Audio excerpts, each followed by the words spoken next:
বিসমিল্লাহির রহমানির রহিম। আসসালামু আলাইকুম। পাকিস্তান এবং ইন্ডিয়ার যুদ্ধ জাস্ট কয়েক কদম দূরে আছে।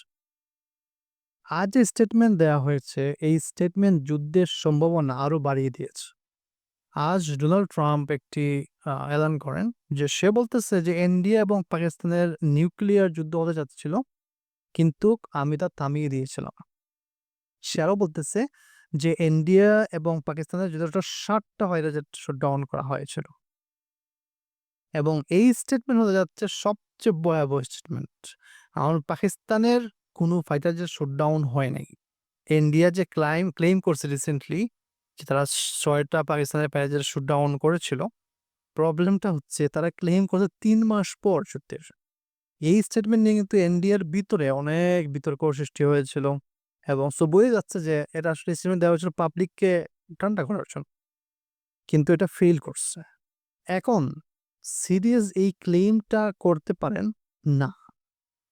কারণ হচ্ছে তিনি একজন প্রধান ব্যক্তি এবং মানুষ ইন্ডিয়ান আর্মিকে বিশ্বাস করে।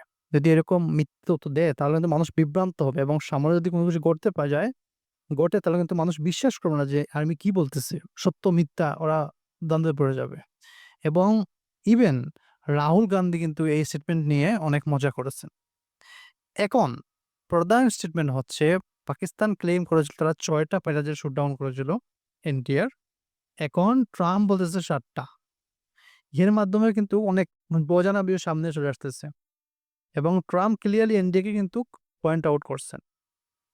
সবাই শিবাঙ্গী নিয়ে কিন্তু চিৎকার করতেছিল যুদ্ধের সময়। প্রায় ৪ মাস হয়ে গেল। কিন্তু শিবাঙ্গী কিন্তু ইন্টারভিউ কিন্তু এখনো অনলাইনে আসে নাই। ফ্রান্সের আর্মি চিফ বলেছিলেন যে, "আমি ৩ টা ফাইটার জেটের মানে ভূপাতিত হওয়ার এভিডেন্স দেখেছি।"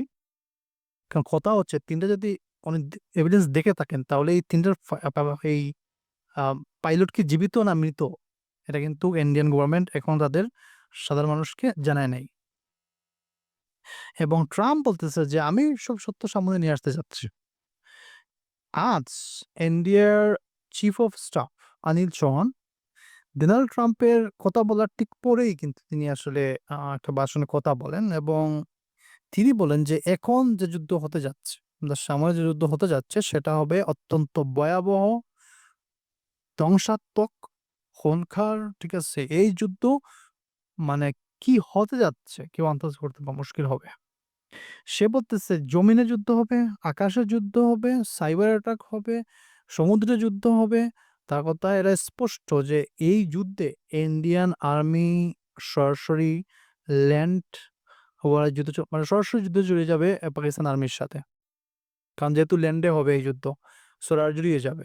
সো শুধু মিসাইল এবং ফাইটার জেট কিন্তু সীমাবদ্ধ থাকবে না।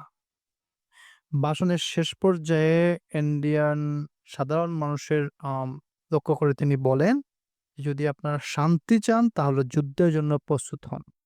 এখন কথা হচ্ছে, এই যুদ্ধের দরকার কেন পড়ল? এটার মেইন কালপ্রিট হচ্ছে মোদি। কারণ হচ্ছে মোদি এই অপারেশন সিন্দুর করে সে আসলে তাদের ইমেজটাকে আসলে ব্রাইট করতে চাইছিল। কিন্তু তার ইমেজটা কিন্তু কুৎসিত হয়ে গেছে। কারণ এই যুদ্ধে সে হারছে, তার এয়ারফোর্স হারছে, মিলিটারি হারছে। যার কারণে আসলে তার উপরে অনেক চাপ পড়ে গেছিল। ওই যে ফাইটারদের ৭ টা শুট ডাউন করা হইলো।